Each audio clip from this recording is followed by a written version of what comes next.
You find yourself in a chamber where the air is so cold it bites at your skin, and every breath tastes of damp stone and something older, heavier, and almost alive.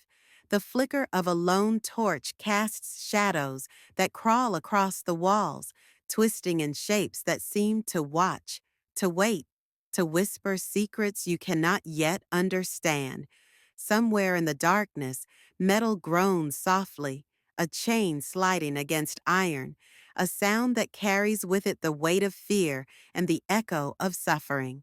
Ahead, a figure hangs, bound and stretched in unnatural angles, her body trembling not from weakness, but from the raw, unrelenting tension of ropes that pull her limbs toward impossible limits. Her wrists are bruised, her ankles strained, her skin glistening with pain. Yet there is a calm in her gaze that pierces the shadows. She meets your eyes, and for a moment, it is as if the world itself has stopped. The room holds its breath. The darkness recoils before her defiance. This is Anne Askew. She is the only woman recorded to have been tortured on the rack in Tudor England for refusing to betray her faith. Every nerve in her body screams against the cruelty inflicted upon her. Every muscle strains against the instruments designed to break her. And yet she does not cry out. She does not falter. She does not yield. The dungeon, with its damp stones and whispering shadows, cannot claim her spirit. You feel it in your chest, a tension that is both awe and horror, the knowledge that here is a human being, alone in the cruelest of circumstances, facing agony that would crush almost anyone, yet standing unbroken. And as you watch, you sense that this is not merely pain. This is courage, sharp and unyielding, a quiet rebellion that refuses to bow, a force that reaches through time to confront you with the raw, terrifying brilliance of a will that cannot be silenced. If you're watching and still not subscribed, are you really ready to face the harsh truths of history? Hit subscribe or leave a comment telling us why you won't. You are pulled from the suffocating shadows of the dungeon into a memory that is almost unrecognizable in its warmth. The cold stone and chains fade, replaced by sunlight spilling across a sprawling estate in Lincolnshire. You walk through corridors lined with polished wood and tapestries that whisper of wealth and influence, of a family whose name carries weight in the court of Henry VIII. Here, the air smells of burning wood and fresh-cut flowers, a sharp contrast to the iron and decay that will later define her life. Born in 1521, she is Anne Askew, the daughter of Sir William Askew, a man whose ties to the royal court mean that privilege and power are her inheritance. She moves through halls where servants scurry at her glance, where tutors instruct in Latin, religion, and the subtle games of politics. She is schooled in manners and knowledge, yet there is something in her gaze, a spark of restlessness, a questioning that will not be tamed. She challenges the tutors who speak of obedience without understanding. She questions the rituals and customs that others follow blindly. Even in the safety of wealth, she is restless, driven by a mind that refuses the comfortable illusions of conformity. The estate stretches beyond the house, past the gardens, into the countryside where horses graze, and the wind carries the scent of freshly turned earth. Here, in the open fields, she learns to move freely, to observe, to think, to notice what others ignore. Family gatherings are formal, yet she watches the interactions with keen eyes, listening, learning, analyzing, already noticing the cracks in the world she inhabits. The conversations of nobles, the whisperings of servants, the unspoken hierarchies of men and women, all of it is cataloged in her mind, shaping the woman she is to become. Even in this life of privilege, the first seeds of defiance take root. She questions the unquestioned. She is drawn to ideas that unsettle her surroundings, to beliefs that will one day make her a target for powers far beyond the walls of her home. There is an awareness, almost instinctive, that the world she inhabits is fragile, and that the security of wealth and status will not protect her when the storm comes. You feel it as you step closer to her, even in this idyllic scene. The tension coiled beneath the surface, a warning that this life of privilege is but a fragile mask.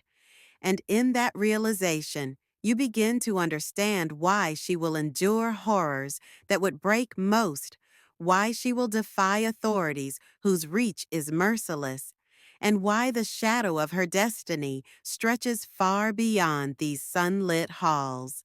You are carried now from the gentle light of the Lincolnshire estate into the restless streets of Tudor London, where the air is thick with smoke and fear. The city is alive with the hum of commerce, but beneath it, a darker rhythm pulses, the quiet, omnipresent tension of power and the invisible weight of obedience demanded by a king who will brook no dissent. It is 1534, and Henry VIII has torn England from the authority of Rome, declaring himself the supreme head of the Church of England. The streets vibrate with whispers of allegiance and treachery, of faith redefined and lives endangered by every misstep. As you move through the narrow, uneven streets, you feel the unease pressing in. Church bells chime in ritualistic cadence, but they carry not comfort. They carry a warning. Men and women huddle in hushed conversations about what is safe to speak aloud, what beliefs can be voiced without drawing the shadow of the law. Public squares are arenas of demonstration and terror alike. There, gallows rise and pyres burn, spectacles meant to instill obedience, to remind every observer that deviation from sanctioned faith is a sin punishable not only by death, but by humiliation so profound it stains families for generations. Amid this upheaval, women walk a perilous path largely ignored by chroniclers of the time. They are whispered about, their sufferings recorded only when they threaten the comfort of men in power. And yet, here is Anne Askew, poised to enter their ranks, not as a footnote, not as a nameless victim, but as a force whose very existence will confront the assumptions of her era. You sense the danger in every glance, in every sermon preached from wooden pulpits, in the eyes of guards who patrol the streets for those who speak too freely or act with conscience unbending. The air carries the smell of burning wood and tar, mingling with the salt tang of the Thames and the dirt of crowded marketplaces. You hear the murmurs of debate outside the churches, heated arguments over doctrines, over the right to interpret scripture for oneself. You catch glimpses of public punishments, an empty scaffold waiting, a figure bound and hooded, the crowd whispering of the fates that befall those who challenge authority. Every scene is a lesson etched in flesh and memory. The state has claimed dominion over faith, and dissent, however quietly expressed, is a blade pointed toward the heart. Even as you navigate these streets, you feel the silent stories of countless women who have suffered, overlooked by history, erased from records that focus only on the deeds of men. Their resilience, their whispered courage, their endurance in shadows you cannot see. These are the echoes that will converge upon Anne Askew, shaping the path that will lead her to defy power, to endure agony, and to confront death with a will unbroken. If you are watching and still not subscribed, can you honestly claim you are ready to witness the truths of history? Subscribe now or leave a comment explaining why you will turn away from the courage that refuses to be silenced. You enter now a quieter world, yet one no less perilous. The corridors of domestic life are lined not with chains and iron, but with invisible barriers far more insidious: expectations, traditions, the unyielding authority of family and society. Anne Askew, still young, is bound not only by the marriage contract that ties her to Thomas Kyme, a man steadfast in his Catholic devotion, but also by the weight of a society that demands conformity. From the very first days, their union is a battlefield. Words, glances, subtle gestures, each carries the tension of a war waged in silence. In the privacy of their shared rooms, the atmosphere is thick with unspoken conflict. Candles flicker across the walls, casting shadows that stretch like accusatory fingers. Anne challenges practices her husband holds sacred, refusing to bow to rituals she sees as idolatrous, questioning prayers and observances that the house treats as unquestionable. Each refusal, each moment of defiance is noted, not only by Thomas Kyme, but by neighbors, by servants, by anyone with ears to listen. Gossip, the lifeblood of Tudor communities, begins to circulate. The young wife who will not bend, who questions the church itself, who refuses to perform what is expected of a woman in her position. She walks through the estate as though on a stage she never auditioned for. Her every action is scrutinized, every prayer she utters in her own tongue, every small act of private devotion becomes a quiet rebellion. The weight of social ostracism presses upon her, the casual coldness of those who once greeted her warmly, the sideways glances in the marketplace, the whispered conversations she cannot ignore. Yet she moves with a calm that conceals the storm within. Her resolve grows with every slight, every rebuke, every tiny injustice. Even in this domestic crucible, Anne's reputation begins to take shape. She is no longer merely a daughter or a wife. She is a symbol of defiance, a spark of resistance in a world where obedience is demanded and dissent punished. Friends and strangers alike begin to notice the quiet steel in her gaze, the way she stands unbowed in the face of judgment. She listens more than she speaks, calculating, observing, understanding the mechanisms of power and control, storing each detail in a mind sharpened by both privilege and persecution. The house is silent now, yet it hums with tension. The flicker of candlelight illuminates the contours of a woman already prepared for the darkness to come, a darkness that will stretch far beyond the boundaries of domestic life, that will test her body and spirit in ways unimaginable. Every domestic dispute, every whispered judgment, every moment of solitude becomes a prelude, a rehearsal for the trials that await. The first knock at the door is not loud, yet it reverberates through the quiet of her chambers like a summons from fate itself. You can feel the weight of it before it arrives, the sudden tension that pulls at every nerve, the sense that the walls of the house can no longer shield her. Outside stand men who carry authority like armor, their eyes sharp and unreadable, their presence a silent threat of violence. Anne Askew has been linked to Protestant reformers, whispered among those who fear the crown and the church alike. You follow her into a shadowed Tudor chamber, where light barely penetrates the gloom. The walls are cold stone, damp with centuries of neglect. Heavy tapestries mute the echo of footsteps, but not the silence of judgment. Officials sit behind carved desks, faces stern, fingers tapping impatiently, eyes flicking toward her as though measuring her worth, her obedience, her potential to bend. Their questions are precise, calculated, edged with the promise of pain. You can almost hear the subtle shift in air as Anne steps forward, her back straight, her hands steady, her mind focused in a way that defies the threat looming over her. They demand names, confessions, secrets that could destroy friends, families, entire networks of believers.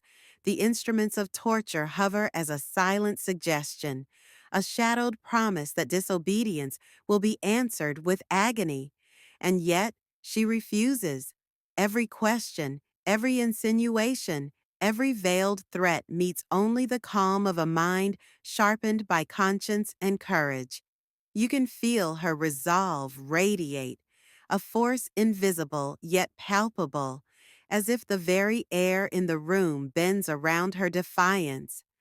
Anne documents her own interrogation. You can almost see her pen moving in secret, a quiet act of resistance. She writes the questions, the threats, the intimidation, and most importantly, the unwavering refusal. Rare, almost unheard of for a woman in her time, this act preserves her courage for the ages. The officials do not know that their power is being recorded, that every calculated attempt to break her will live on in her own words. You sense the psychological intensity of the scene, shadows stretching across faces, the low murmur of voices testing the limits of submission, the quiet thrum of fear mixed with awe. Every corner of the chamber carries tension, every flicker of candlelight a reminder of the stakes, every movement an opportunity for either betrayal or defiance.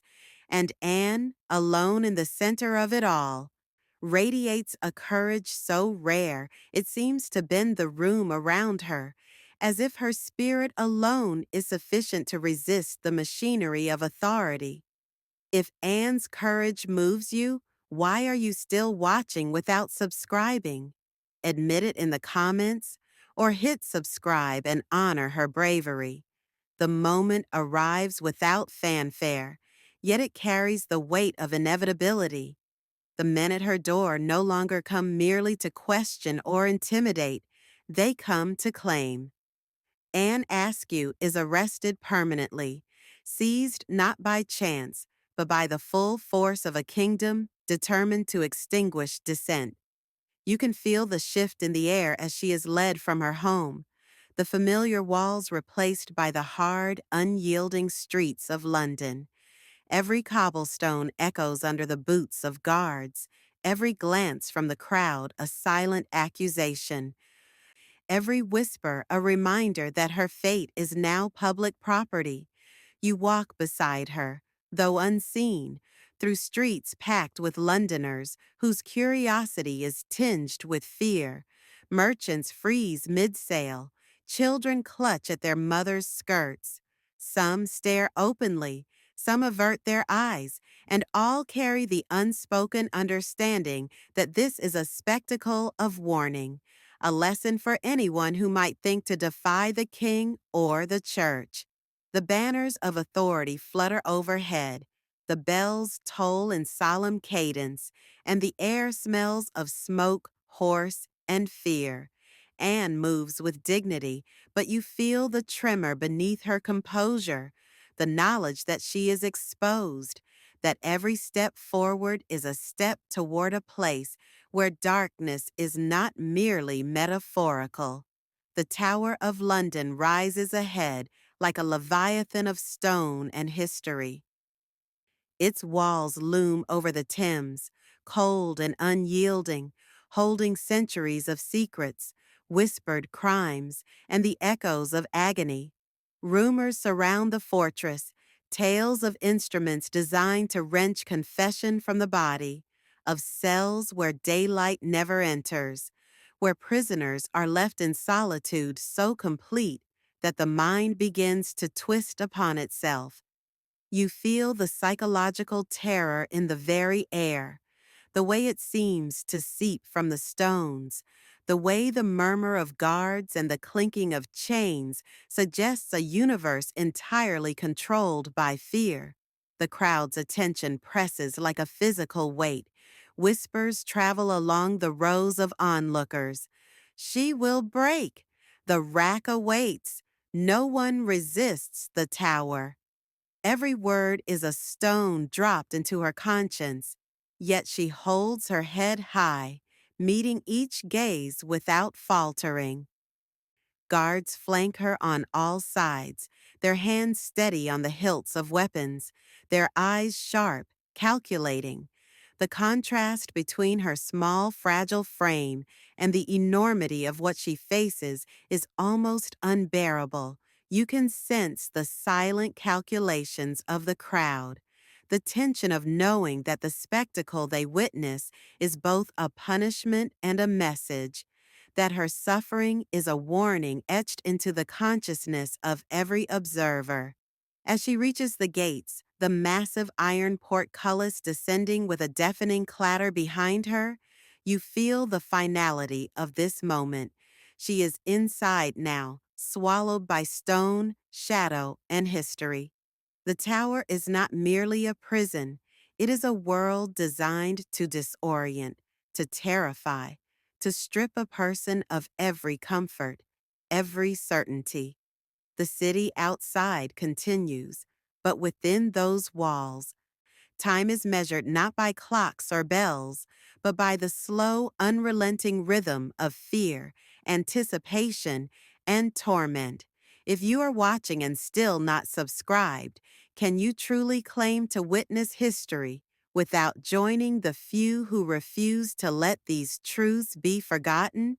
Subscribe now or leave a comment explaining why you will not stand with courage that refuses to be silenced.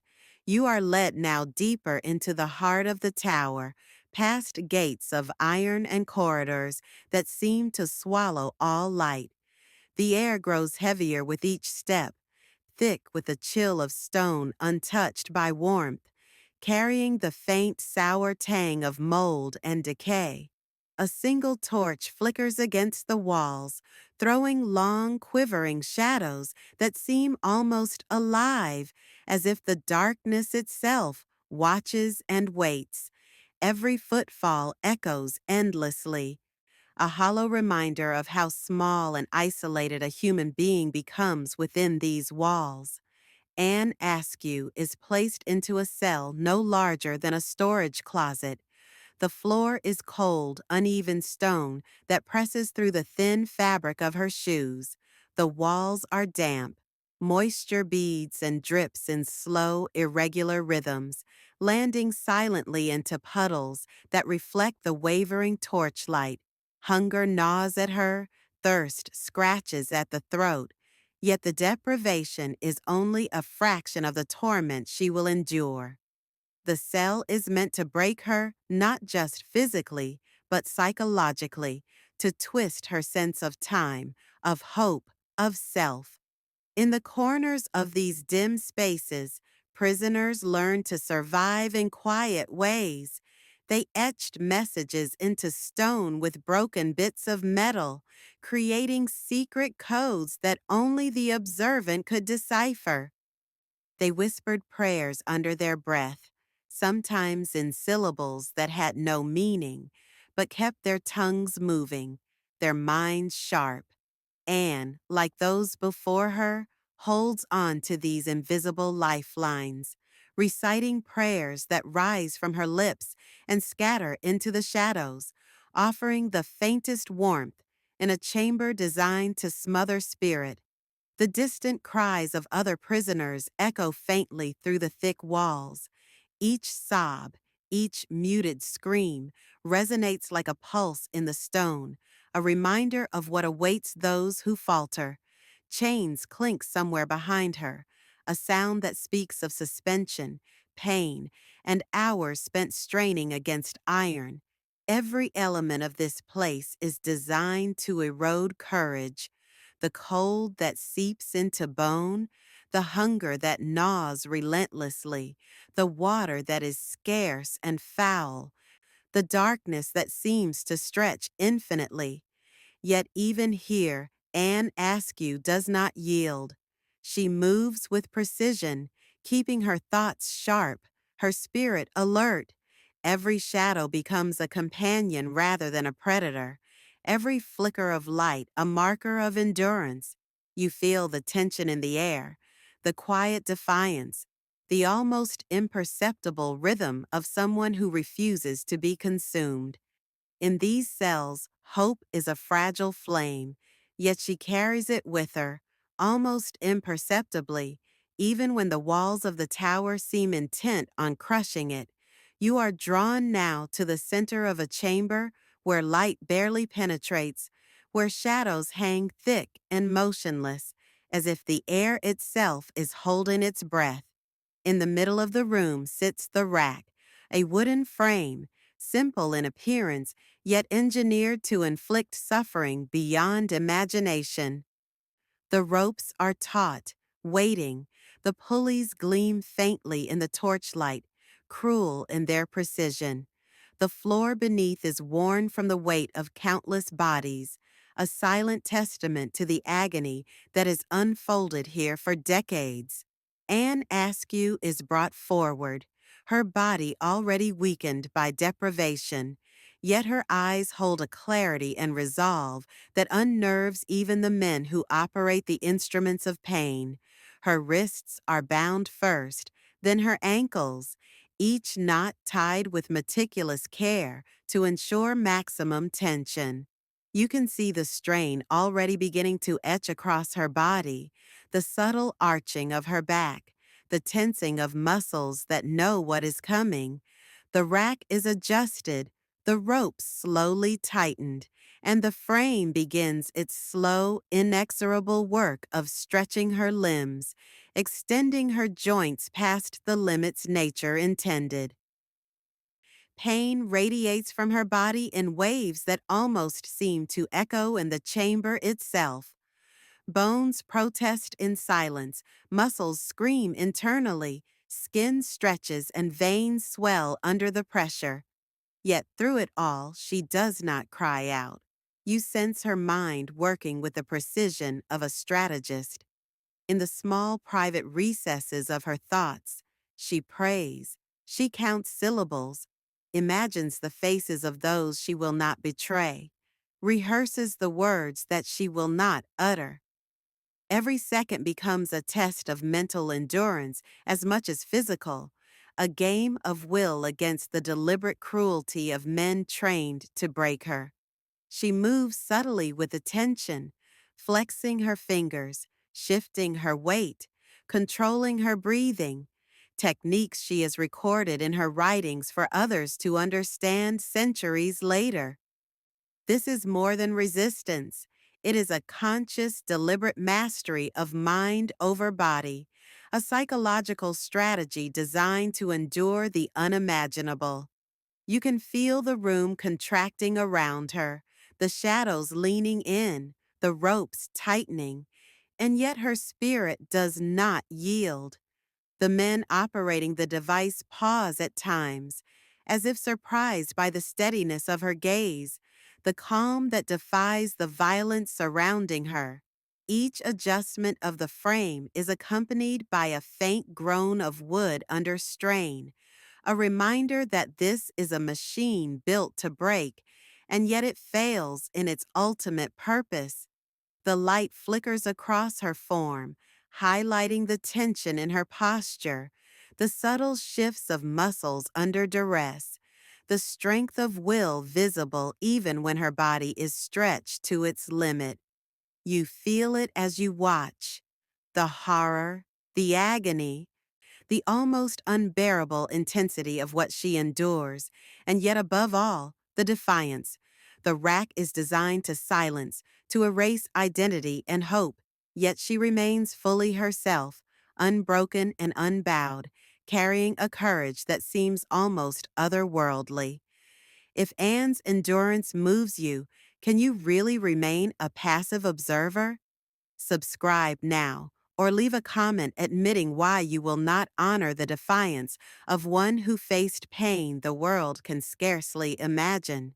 The room shifts around you as you follow her deeper into the recesses of the tower, where instruments of cruelty lie in shadow, waiting like predators. Iron chains dangle from hooks embedded in stone, their cold surfaces glinting faintly in the flickering candle light. Heavy manacles rest on the floor, their surfaces pitted and worn from years of use. Suspended frames, bars, and hanging devices occupy corners where light cannot reach, each one a calculated threat designed to bend flesh and break spirit. The air is thick, carrying the metallic tang of iron and the faint scent of human suffering absorbed into stone over decades. Anne Askew moves through this chamber with awareness. The guards assume her small stature and youth will make her compliant, that the instruments are more than sufficient to intimidate her, but they underestimate her. Every shadowed corner, every rusted hook, every whisper of chains sliding against stone becomes part of her strategy. She reads the environment as carefully as she reads the expressions of the men who wield authority. She notes the spacing of chains, the angles of manacles, the rhythm of footsteps echoing against stone, and she adapts, calculating her movements and conserving her strength. You feel the psychological weight of the place pressing in, the dread of waiting, the knowledge that anything could be used against her, the constant hum of fear that seems to vibrate through the walls. Guards step lightly, voices low but commanding, testing her with suggestions of what may come, watching for reactions, waiting for the twitch, the falter, the betrayal, and yet she remains still, quiet, controlled. Her mind becomes a fortress as much as her body must endure the looming threat of pain. The devices themselves are sinister in their simplicity. A chain suspended from the ceiling could hold her in suspension for hours, the weight pulling at joints until nerves scream. Manacles could crush wrists, leaving bruises that linger and torment for days. Hanging racks and braces promise slow, deliberate agony. Each device exists not merely to injure, but to dominate, to force the mind to break before the body follows. And in this chamber of shadows, Anne turns the assumption of weakness to her advantage. The guards think her small frame will yield easily, that her voice will crack, that her will can be bent. They do not understand that her understanding of fear, of expectation, and of perception allows her to navigate the machinery of torment with uncanny precision. Faint candlelight casts twisted silhouettes across the walls, and you sense the stories of countless others who came before her, their silent screams embedded in stone. Yet she moves among these echoes unbroken. Her gaze is steady, her breathing controlled, and in the depths of that oppressive chamber, you feel the quiet defiance of a woman who knows the mind can be stronger than iron. The morning of the trial arrives heavy with tension, yet the streets leading to the courthouse pulse with an energy that is both anticipation and dread. You step through the throng of onlookers, their whispers a low, constant hum, each voice carrying a mixture of curiosity, fear, and morbid expectation. Anne Askew is brought forward, her hands marked from previous torments, her body bearing the memory of every rope, every chain, every moment of deliberate agony. The crowd senses the stakes. This is more than judgment, it is spectacle, a public demonstration of what happens to those who refuse to bend. Inside the courtroom, the chamber is dimly lit, the scent of burning tallow mingling with the damp of stone. Officials sit elevated on benches of polished wood, their faces stern, voices clipped, eyes searching for any sign of weakness. Every gesture, every word is calculated to intimidate, to compel submission. You feel the weight of authority pressing down, the invisible gravity of laws designed to enforce faith through fear. Anne stands before them, small yet unyielding, a figure of defiance in the center of power. Questions come sharply, accusations leveled like blades. The court demands her recantation, her confession, her submission to doctrine she cannot in conscience accept, and she refuses. Each refusal is deliberate, measured, unwavering. You feel the courtroom hold its collective breath as a woman defies not only the men before her, but the entire machinery of state. The murmurs of the crowd swell into a low crescendo, some voices in awe, some in anger, some in disbelief that such courage could exist. The fact is chilling, undeniable. Anne Askew is the only recorded woman in Henry VIII's reign to endure the rack-and-face execution for Protestant beliefs. Her defiance is unparalleled, her endurance unique, and the implications ripple through every observer, every chronicler, every whisper of history. You can almost feel the tension, the collision of fear and respect, the pressure of centuries of expectation weighing on one frail human body. The sentence is delivered, formal and merciless. Her fate is sealed not by chance, but by the calculated cruelty of a regime determined to demonstrate that disobedience, even in the smallest of forms, will not go unpunished. Yet even as the words leave the mouths of officials, Anne's posture does not waver. Her head remains high, her gaze steady, and you feel, as if through the centuries, the raw force of courage that refuses to bow to fear. If witnessing this courage chills you, can you really watch without acting? Subscribe now, or leave a comment admitting why you turn away from the defiance that history cannot erase. The morning at Smithfield is heavy with heat, smoke, and expectation. You move with the crowd, the roar of the city behind you fading into a tense hush as the square comes into view. The pyre awaits at the center, the wood stacked high, its dry timbers ready to consume. The air carries the acrid scent of fire, mingling with the metallic tang of fear and anticipation. Anne Askew is carried forward, her body weakened from days of torture, wrists still bruised and raw. Every step toward the stake is measured, deliberate, a procession of courage that defies the horror surrounding her. The crowd watches in a tense silence, faces twist with anticipation, with horror, with morbid fascination. Children cling to their mothers, merchants stop mid-trade, and guards shift uneasily. Flames begin to lick the base of the pyre, the torchlight dancing across Anne's face, illuminating a calm that is almost impossible to comprehend.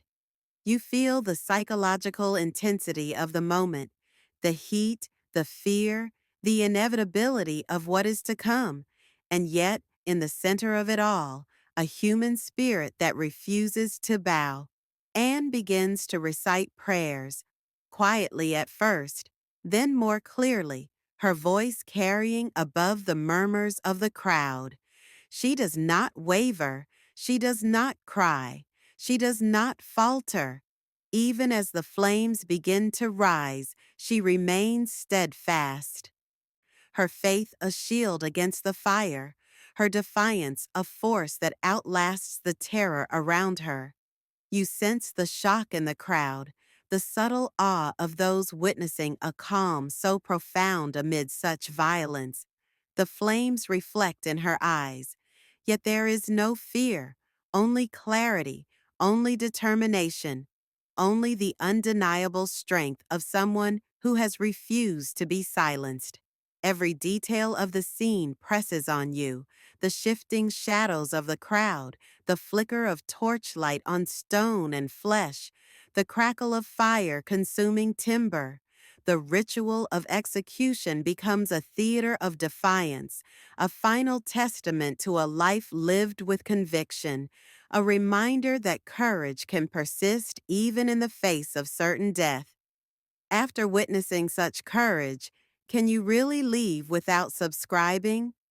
Tell us why you won't, or join those who refuse to stay silent and hit that subscribe button. Even after the flames have died down and the smoke curls into the sky, the presence of Anne Askew lingers, etched not only in the memory of those who witnessed her death, but in the fragile, enduring ink of her own hand.